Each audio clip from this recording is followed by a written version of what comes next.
Borrow, don't ever make a list again. You had chapter 5 season 3 over all the best seasons ever. I dead ass thought you were trolling when you first said that. You should just delete your channel after this outrageous list. Season OG at 15 is terrible. You are definitely a 10-year-old that just started playing. There is a reason you only have 600 subscribers. Duly noted and ignored. What is up, everybody? My name is Marney, and welcome back to another ranking video. This time around, I'm going to be ranking almost every live event in Fortnite, after the last ranking video did so well. Starting from the Ice Storm event in Chapter 1 Season 7 to the Sandstorm event in Chapter 5 Season 2. For storyline-driven events, I'm going to cover things such as its implications on the story, as well as how good it is as an experience. But for concert events like the Marshmello, Travis Scott, and Ariana Grande ones, I'm going to rate them just on how good and fun it is as a concert event. Since I started playing Fortnite in Season 7, I'm not going to include the rocket launch and the butterfly event. I was thinking of adding those ones into the ranking, but I thought it would be a bit unfair to rank those events since I never actually experienced them. Also, I probably would have been a bit biased against them, but that's just my opinion. And I'm only going to be talking about events that happened in the Battle Royale mode only. So Party Royale concerts, as well as the Kid Laroi and Metallica concerts, are being excluded for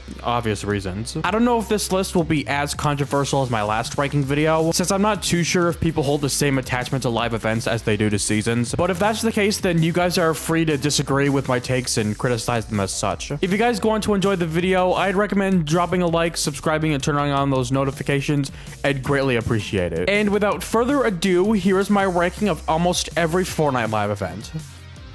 Oh, about that comment at the beginning of the video, I'm not even petty or angry about it. I just thought it was really funny. Alright, onto the ranking. Coming in at number 18, the worst event on this list is the Star Wars event. Out of all of the events in Fortnite, this is definitely the most event out of them all. We see a bunch of Star Wars ships fight, and then we meet J.J. Abrams, who I thought was the creator of Star Wars. Look, I was 12, I didn't know any better. And then we watch a clip from The Rise of Shitwalker, and then they leave and we get lightsabers. Oh, and Palpatine jump scare. Don't get me wrong, it wasn't bad. It was a pretty decent segue into the Star Wars update with the lightsaber weapons. But other than that, I don't have much else to say about this event. Maybe diehard Star Wars fans would like this, but I'm pretty sure at this point the franchise had gone long past the point of being relevant. Coming at number 17 is the Ice Storm event from Chapter 1 Season 7. It really hurts to put this event this low since it's actually the first event I ever saw, but there isn't really that much substance here. The only thing this event does well is that the giant figure of the Ice King hurtling snow across the map looks really good.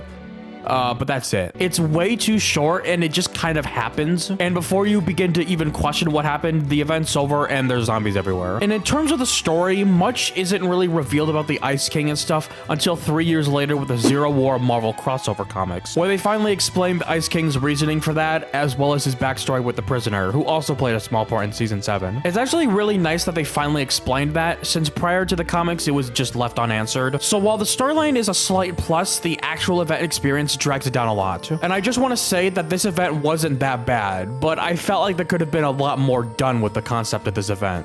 Coming in at number 16 is Fracture, the Chapter 3 finale. You might be surprised why this event isn't at the very bottom. Well, believe it or not, there's actually a few things that place Fracture above the prior two events. For starters, it has a story, unlike the Star Wars event, and the story is actually good, unlike the Ice Storm event. And secondly, it's probably one of the best looking events in the game, if not the best. And it's not just the cinematic cutscene, the actual hub area looks great with the colorful space background. And the event in concept was genius and had a ton of potential. Fighting against the Herald as well as creating a completely new island are cool ideas conceptually. My main problem is that it wastes its cool idea on the latter part. And not only that, it's just too long. Maybe if it was between 15 to 25 minutes, I could see it working.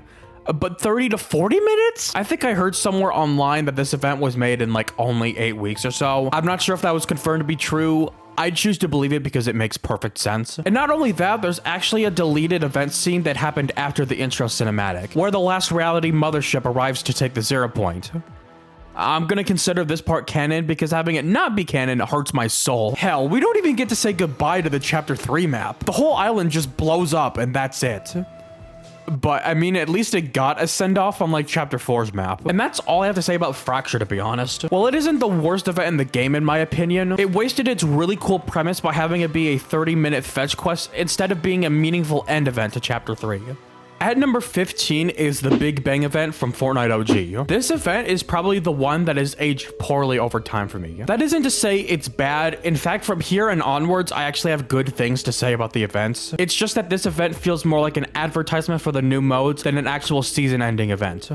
Or chapter-ending event if you count OG as a part of Chapter 4. But even then, it was also a really fun experience. The event starts off with a different version of the end event, with it having more of a grander tone than a depressing tone like the first one. We then snap back to reality and enter multiple different galaxies, each being where the new modes are. And then it ends with this masterpiece of a shot.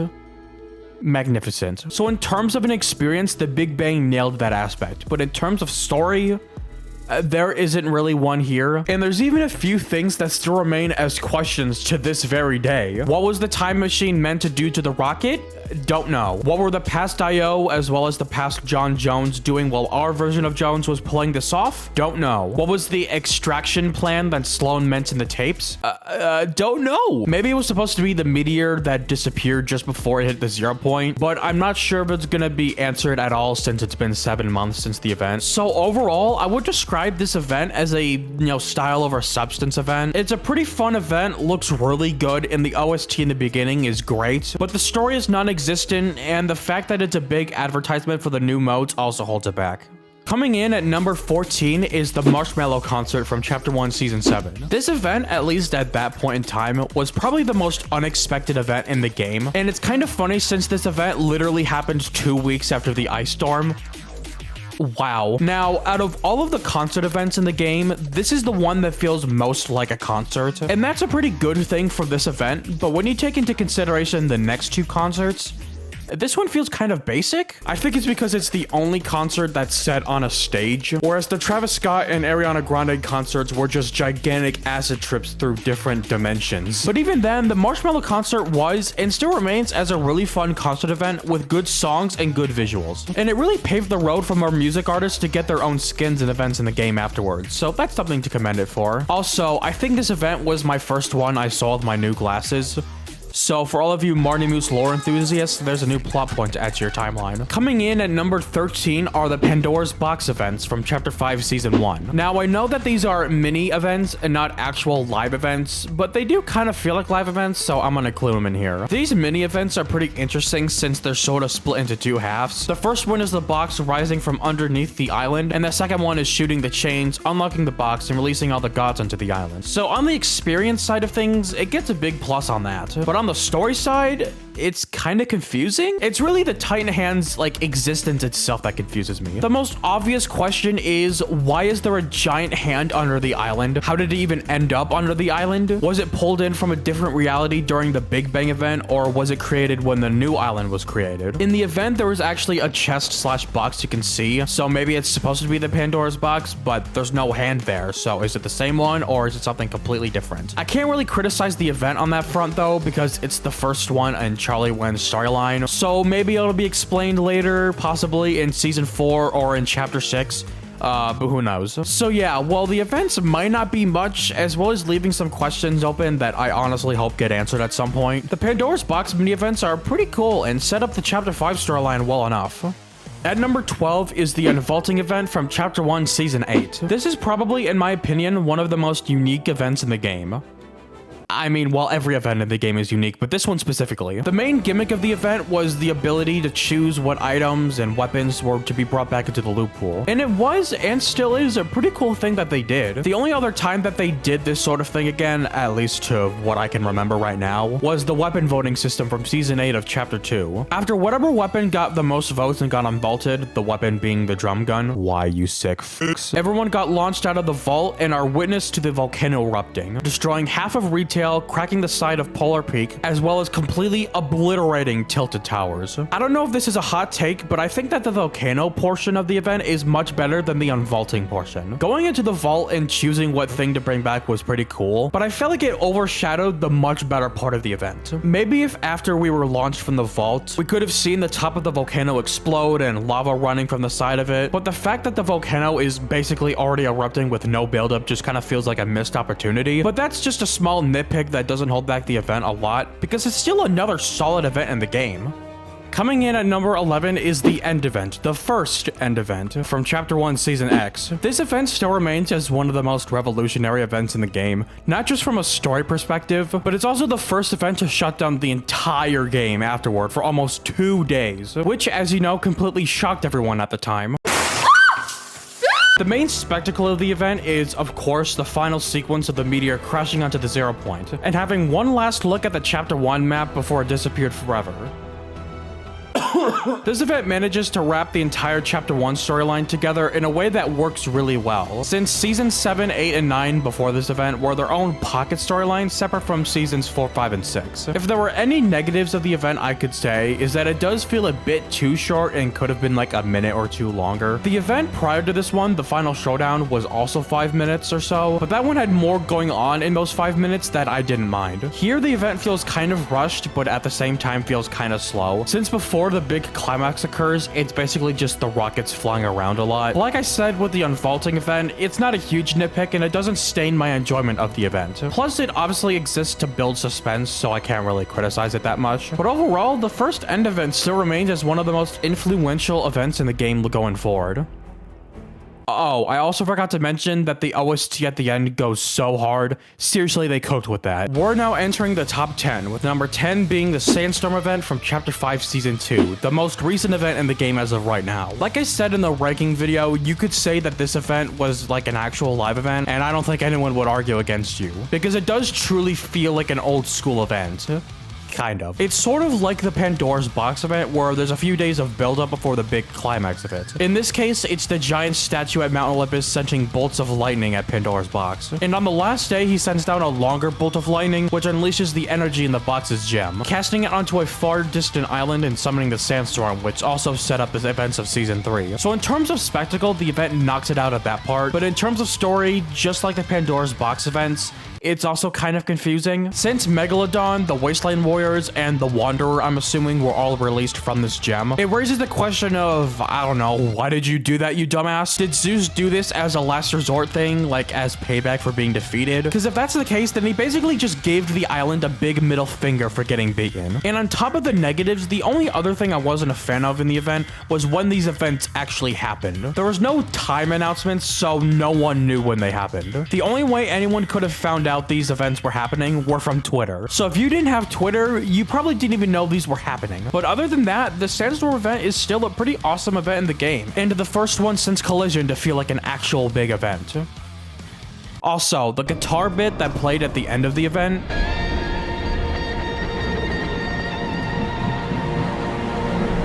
so badass. Coming in at number 9 is the Final Showdown event from Chapter 1 Season 9. Wow, what an event. This event is pretty much the first bombastic event in the game. All of the buildup of the caddis creature wreaking havoc around the island, and the giant robot being constructed at Pressure Plant is paid off really well here. And the entire event itself was really good. It was basically a giant beatdown between the Devourer and the robot, but it kicked so much ass. And it even had some pretty significant story stuff, since here it was the first full introduction of the 0 point, which was actually seen in the unvaulting event, but I don't know if anyone actually cared. And as it was hinted and revealed later on, that Singularity, the secret skin of Season 9, was the Paradigm, one of the 7. Or at least she was before being changed to Brie Larson for some reason. And that's pretty much all I have to say about the Final Showdown. Though it may lack in some story content, except for the 0 point, it makes up for it by having such great action. And the soundtrack too. I forgot to say, this is the first event in the game to have a banger soundtrack.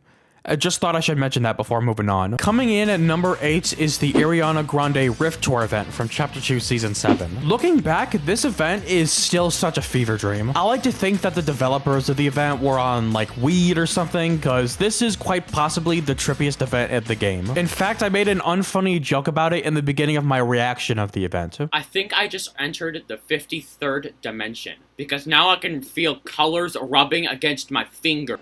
This is also what might be one of the best events in the game in terms of visuals, if not the best.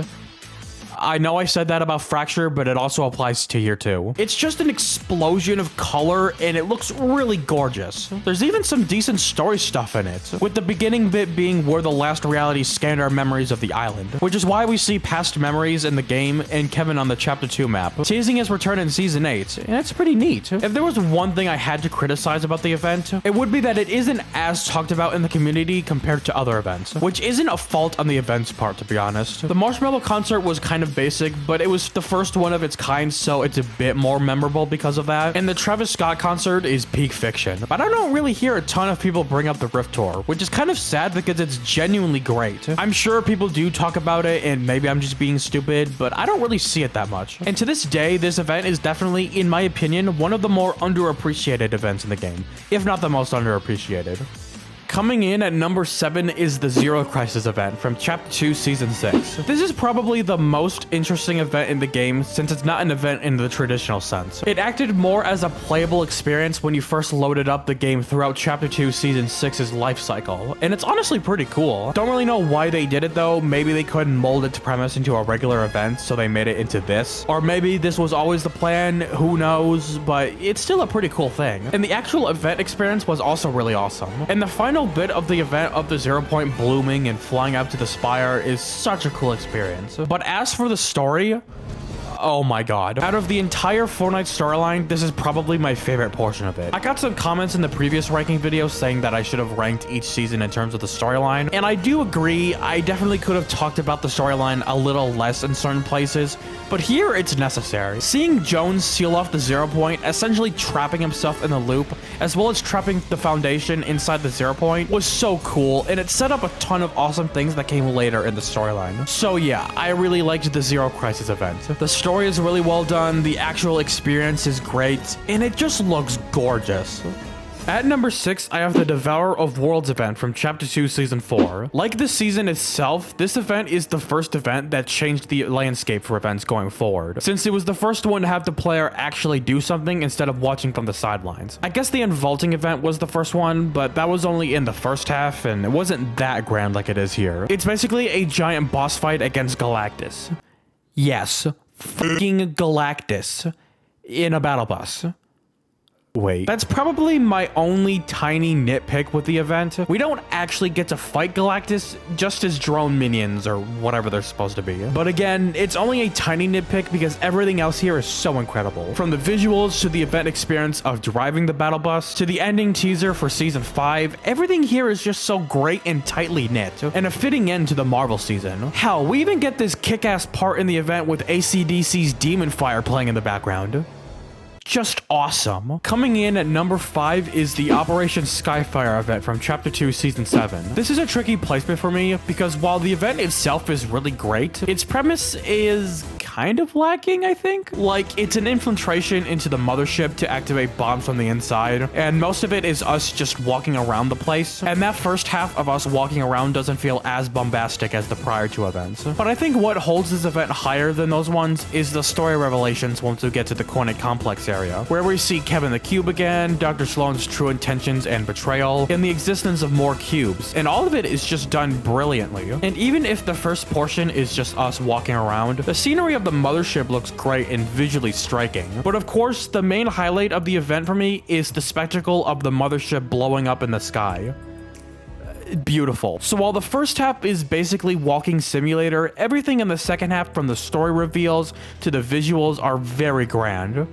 At number 4 is the Device event from Chapter 2, Season 2. I mentioned this in the last ranking video, but it's this event that flipped the Fortnite storyline, at least at that point in time, on its head. It's here where a majority of the Chapter 2, Season 2 story starts to flourish more, if that makes sense. Midas's intentions are fully revealed as he intends to push back the storm to free us from the loop. And throughout it all, we get transported into the IO's office as they scramble to fix it, ending in the storm being turned into a giant wall of water, leading into Season 3. The hype around this event at the time felt crazy. It got delayed so many times since the season kept getting pushed back further and further, and once it happened, it honestly was worth the wait. And on top of that, it's got some fantastic visuals and the single best soundtrack in the entire game. Like just listen to this. Masterpiece. In fact, the soundtrack is so good that I'm gonna link it in the description for you guys to check out whenever you want to. That is, if I remember, of course. And that's all I have to say about the device event. It's a very spectacular event while also changing a lot of the Fortnite storyline going forward. Coming in at number 3 is Travis Scott's Astronomical from Chapter 2 Season 2. Remember how I said that the Rift Tour event was the trippiest concert? Yeah, forget that. This might be the trippiest one. On the topic of concert events, talking about them in this list makes me a bit sad we aren't gonna get some of those types of concerts again. Like, the Kid Laroi and the Metallica concerts weren't bad, they were pretty well made, but they're basically what I'd expect from a UEFN concert. But the Astronomical concert just has so much creativity and life to it that it puts those ones to shame. This is one of those events where you just had to be there. Like, it was such a grand experience at the time, and one that I feel was ahead of its time. I have so many memories of watching all the showings of the event with my friends and just having a good time and just... You know, 2020 sucked ass, but this was one of the good things to come from it. I don't think there's much to say about this event. Like, everyone knows how great it was. Just... Man, it was so peak. Coming in at the number 2 spot is the Collision event from Chapter 3 Season 2. For as rough as Chapter 3 Season 2 was, the one thing that season got right was the story. And this event is like the glue holding it together. It managed to end the Imagined Order versus 7 conflict really well as set up a ton of things for the future, like the reveal of Geno, leader of the IO, who is sadly never brought up again ever. So thank you, Fortnite. And in terms of the experience, it's basically like the final showdown event, but from the robot's POV. And it's just so cool. Dude, you perform a frickin' power move, and you swing a laser sword around, while in a robot. Like, I can't say the event was bad because of that. I just can't, it's too cool for me, okay? So yeah, Collision was fantastic. The story, gameplay, and visuals held it up a ton for me. But alas, there's one more event left to cover. And at the number 1 spot for best Fortnite event goes to the Chapter 2 finale from Chapter 2 Season 8. Yeah, what did you expect? I said this in the last ranking video, and I'll say it again. This event is still the best one in the game. Collision was nearly close, but I was hyped for this event more than that one. Everything about the Cube Queen and the last reality that was teased in Season 6, and introduced in Season 7, and built up throughout Season 8 was paid off so well here. Fighting off the last reality and seeing the Cube Cradle in the sky as the portal grows even more was just so epic. And the cinematic cutscenes are probably some of the best the game has ever put out. Oh, and who could forget the rock reveal? And the final shot of the island flipping over as the soundtrack gets grander and more optimistic, signifying the defeat of the last reality. Just incredible. And speaking of the soundtrack, oh my god, it's fantastic. Every time I listen to it, I just... Oh my god, I'm gonna nut. And that's everything that needed to be said about this event. It's the best one in the game's history for me, and I don't think it'll ever be topped. Welp. There you have it. That is my ranking for almost every Fortnite live event. If you want to see what my ranking would be in tier list form, here it is on screen now. So what did you guys think of this list? Did you like it or dislike it? I'd love to hear your thoughts on it. And also your thoughts on Fortnite events in general. Like the last ranking video, just make sure to be respectable about it. And before some of you ignore that and just blow up with intense rage and fury over my list, I want to say this. Just because an event is at the bottom of one of my lists, that doesn't mean I consider it bad. The Star Wars event is at the very bottom, yet it's like a 6 out of 10 event. That don't mean it's bad. Like, I'm not gonna freaking missile strike the funny collab game. This game has my heart, but I do want to critique it as such. And like I said earlier, if you disagree with my ranking and want to criticize it, then that is perfectly fine. Hope you guys enjoyed this video. If you did, I'd recommend dropping a like, subscribing, and turning on notifications. It would be greatly appreciated. Anyway, I'm gonna go lie down now, so I hope you guys have a good one, and I'll see you all in the next video. Peace out. I'm breaking crap.